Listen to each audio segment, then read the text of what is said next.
ಇವತ್ತು ರಿಲೀಸ್ ಆಗ್ತಾ ಇದೆ. ಚಿಟ್ಟೆ ಕಡೆಯಿಂದ ನೀವು ಕೊಡೋ ಸಂದೇಶ ನಾನು ಆ್ಯಕ್ಚುಲಿ ಆಗಲೇ ಟ್ವೀಟು ಮಾಡಿಬಿಟ್ಟೆ. ನಾನು ಸಿನಿಮಾ ಬಂದು ಸೆಲೆಬ್ರೇಷನ್ಸ್ ಮುಗಿಸಿ ಜನ ಎಲ್ಲ ಸೆಟ್ಲ್ ಆಗ್ತಿದ್ದಂಗೆ ಕೂತ್ಕೊಂಡು ಅಂದರೆ ಈಚೆ ಬಂದು ಟ್ವೀಟ್ ಮಾಡಿ ಮತ್ತೆ ಒಳಗೆ ಬಂದೆ. ಸೊ ನನ್ನ ಯಾವಾಗಲೂ ಅಂದರೆ ಇಷ್ಟು ವರ್ಷದ ಜರ್ನಿಲಿ ನೋಡಿದ್ರೆ ಅವನ ಎಲ್ಲ ಸಿನಿಮಾಗಳಿಗೂ ನಾನು ಐದರ್ ಅರ್ಲಿ ಮಾರ್ನಿಂಗ್ ಶೋನೋ ಅಥವಾ ಫಸ್ಟ್ ಶೋನೋ ಫ್ಯಾನ್ ಶೋನು ಏನು ಮಾಡಿದ್ರು ನಾನು ಹೋಗ್ತಿದ್ದೆ. ಇವತ್ತು ನನ್ನ ಸಿನಿಮಾ ರಿಲೀಸ್ ಆಗಿರೋದ್ರಿಂದ ಇಲ್ಲಿದ್ದೀನಿ. So I always wish him the best. ಅವನು ಅದೇ ಹೇಳಿರ್ತಾನೆ. ಕೂಡ ಮೊನ್ನೆ ಅವರು ಕೂಡ ವಿಶ್ ಮಾಡಿದ್ರು ಒಳ್ಳೆಯದಾಗಲಿ ಅಂಡ್ ಸಿನಿಮಾಗಳಿಲ್ಲ ಅನ್ನೋ ಕಾಲದಲ್ಲಿ ಗೆಳೆಯರ ಸಿನಿಮಾ ಬಂದು ಇದು ಒಳ್ಳೆಯ ಸಿನಿಮಾ ಅಂತಾಗಿ ಇದರಿಂದ ಜನ ಬಂದರೆ ನಮ್ಮಿಬ್ರಿಗೂ ಖುಷಿ, ನಮ್ಮಿಬ್ರಿಗೂ ಹೆಮ್ಮೆ ಇಲ್ಲ. ಸೊ ಏನಂದರೆ ಲವ್ಲಿ ಸಿನಿಮಾದಲ್ಲಿ ನಿಮ್ಮ ಕ್ಯಾರೆಕ್ಟರ್ ಇದೆಯಲ್ಲ, ಆ ಕ್ಯಾರೆಕ್ಟರ್ನು ರಿಯಲ್ ಲೈಫ್ ಕ್ಯಾರೆಕ್ಟರ್ ಏನಿದೆ? ಕಾಸ್ ಏನಂದರೆ ಅದ್ರಲ್ಲಿ ನೀವು ತುಂಬ ಚೆನ್ನಾಗಿ ಮಾಡ್ಕೊಳ್ತೀವಿ.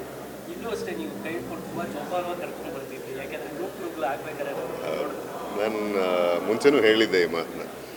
ಈ ಸಿನಿಮಾದ ಪಾತ್ರ ನನಗೆ ತುಂಬ ಹತ್ತಿರವಾದ್ದು, ಬದುಕಿಗೆ ಹತ್ತಿರವಾದ ಪಾತ್ರ. ಆ್ಯಂಡ್ ಅದರಿಂದ ನನ್ನಿಂದ ಅದು ಅನ್ನೋದು ಕೆಲವೊಂದು ಸಲ ನನಗೆ ಕನ್ಫ್ಯೂಸ್ ಆಗುತ್ತೆ.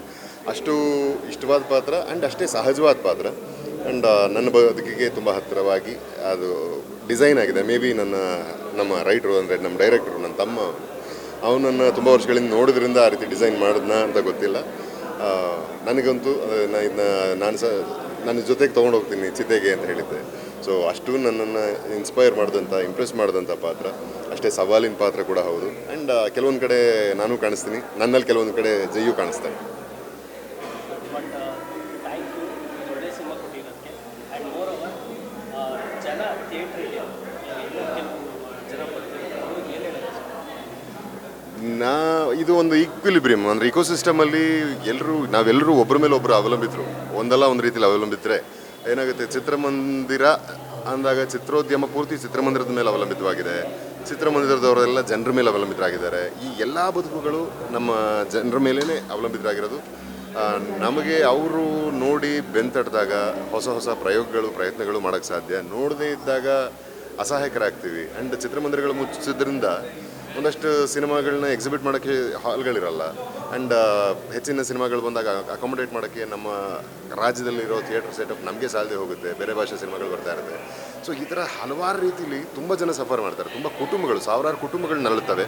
ಸೊ ಹಾಗಾಗಿ ನನ್ನ ಕಳಕಳಿಯ ಬೇಡಿಕೆ ನಮ್ಮ ಜನರಲ್ಲಿ ಒಳ್ಳೆಯ ಸಿನಿಮಾಗಳು ಬಂದಾಗ ಅದು ಕನ್ನಡ ಸಿನಿಮಾಗಳು ಬಂದಾಗ ನೀವು ಹೆಚ್ಚಿನ ಸಂಖ್ಯೆಯಲ್ಲಿ ನೋಡಿ. ಅಂದರೆ ಬೇರೆ ಭಾಷೆ ಸಿನಿಮಾಗಳನ್ನ ನಾವು ಎಷ್ಟು ಅಲ್ಲಿ ಸೆಲೆಬ್ರೇಟ್ ಮಾಡ್ತಾರೆ ಅಥವಾ ಕೊಂಡಾಡ್ತಾರೆ ಅಥವಾ ಒಟ್ಟೊಟ್ಟಿಗೆ ಸಿನಿಮಾಗಳು ಬಂದು ಗೆಲ್ತವೆ ಅಂತೆಲ್ಲ ಏನು ಹೇಳಿದ್ರು. ನಮ್ಮಲ್ಲೂ ಆ ಥರದ ಸಾಕಷ್ಟು ಉದಾಹರಣೆಗಳಿದೆ, ಆಗಿದ್ದಾವೆ ಮುಂಚೆ ಕೂಡ.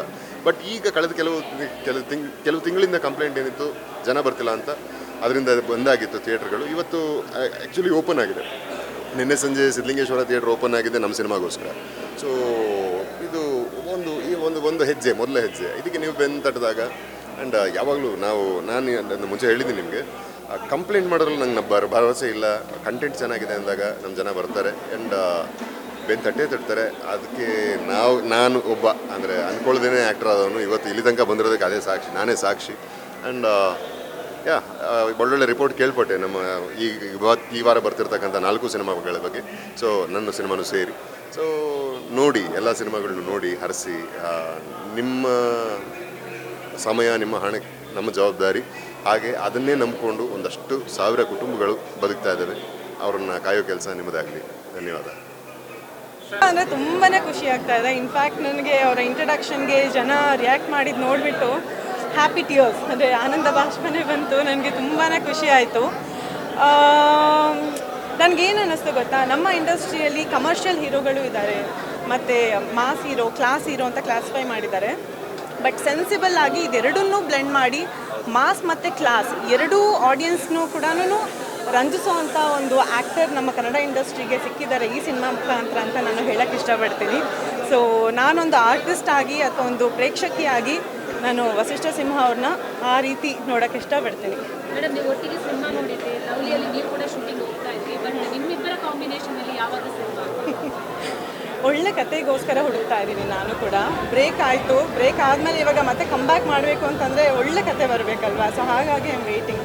ತುಂಬ ಒಳ್ಳೆ ಕತೆ ಇದ್ದರೆ ಬನ್ನಿ, ನನಗೆ ನರೇಟ್ ಮಾಡಿ, ಆದಷ್ಟು ಬೇಗ ಕೆಲಸ ಮಾಡ್ಬೋದು. ಸೊ ಲವ್ಲಿ ಅನ್ನುವಂಥದ್ದು ಒಂದು ಲವರ್ಸ್ ಆಗ್ಬೋದು, ಫ್ರೆಂಡ್ಸ್ ನೋಡುವಂಥ ಕಥೆ. ಈಗಿನ ಇಂಡಸ್ಟ್ರಿಯ ಬೆಳವಣಿಗೆ ನೋಡಿದರೆ ಯಾವ ಥರ ಅವರಿಗೆ ಇನ್ಸ್ಪೈರ್ ಆಗುತ್ತೆ ಈ ಕಥೆ? ಅದೇ ಇವಾಗಿನ ಬೆಳವಣಿಗೆಗಳು ನೋಡ್ತಾ ಇದ್ರೆ ಐ ಥಿಂಕ್ ಎಲ್ರಿಗೂ ಇದು ಒಂದು ಅದೇ ಒಂದು ಟ್ರೂ ಇನ್ಸಿಡೆಂಟ್ನ ಇಟ್ಕೊಂಡು ಮಾಡಿರೋಂಥ ಕಥೆ ಹೌದು. ಬಟ್ ಈ ಸಿನಿಮಾ ನೋಡಿದಾಗ ಪ್ರತಿಯೊಂದು ಗಂಡು ಹೆಣ್ಣು ಓಕೆ ನನಗೆ ಈ ರೀತಿ ಒಂದು ಬಾಯ್ ಫ್ರೆಂಡ್ ಬೇಕು, ಅಥವಾ ಈ ರೀತಿ ಒಂದು ಗಂಡ ಬೇಕು, ಅಥವಾ ಇಷ್ಟೇ ನನ್ನ ಪ್ರೀತಿಸೋವಂಥ ಒಂದು ಹುಡುಗ ನನ್ನ ಲೈಫಲ್ಲಿ ಬರಬೇಕು, ಅಥವಾ ನಾನು ಹೀಗೆ ಬದುಕಬೇಕು, ಹೀಗೆ ಬಾಳು ಬದುಕಬೇಕು ಅಂತ ಪ್ರತಿಯೊಬ್ಬರು ಅನ್ಕೋತಾರೆ. ಸೊ ಇವಾಗ ನಡೀತಾ ಇರೋ ಘಟನೆಗಳಿಗೂ ಅಥವಾ ಈ ಸಿನಿಮಾಗೂ ಏನು ಹೇಳಿ, ಏನು ಹೇಳೋದು ಬೇಡ.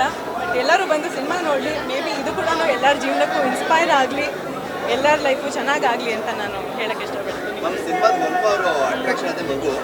S, what's your planning about that ಅಂತ? ನಾವು ಮದುವೆನೂ ನಿಮಗೆಲ್ಲರೂ ಹೇಳಿ ಇನ್ವೈಟ್ ಮಾಡಿನೇ ನಾವು ನಿಮ್ಮ ಆಶೀರ್ವಾದ ತೊಗೊಂಡು ಮಾಡ್ಕೊಂಡ್ವಿ. ಸೊ ಆ ಥರದ್ದು ಏನೇ ನ್ಯೂಸ್ ಇದ್ದರೂ ಕೂಡ ನಿಮ್ಗೆಲ್ಲರಿಗೂ ತಿಳಿಸ್ತೀವಿ. ನಿಮ್ಮ ಆಶೀರ್ವಾದನೂ ನಮ್ಗೆ ಬೇಕು ಹೇಳ್ತೀವಿ. Thank you so much.